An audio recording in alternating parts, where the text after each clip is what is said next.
Welcome to Blizzard Fire. We hope this video helps fire up your solution. In this video, I will explain how to make a mini sumo robot. We'll begin by outlining the standard competition rules, which typically limit robots to a 10 cm by 10 cm footprint and a 500-gram weight. Then, we'll dive into selecting the right parts, from powerful motors to precise sensors.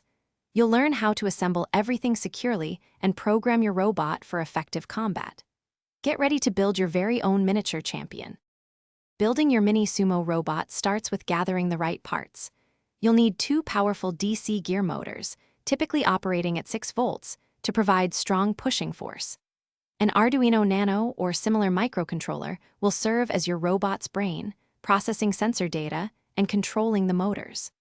Don't forget 2 infrared distance sensors to detect your opponent and a 500 mAh lithium polymer battery for reliable power. Now, let's put it all together. Begin by securely mounting your 2 DC motors to a sturdy chassis, ensuring they are parallel. Next, attach the wheels firmly to the motor shafts for optimal traction. Carefully connect your motor driver to both the microcontroller and the motors. Finally, wire your infrared sensors to the microcontroller's analog input pins, typically A0 and A1, for accurate opponent detection. With your robot assembled, it's time for programming and testing. Upload a basic Sumo robot program to your microcontroller, which will define its behavior. Implement a simple algorithm that directs your robot to seek out opponents and push them. Calibrate your infrared sensors carefully to ensure precise distance measurements.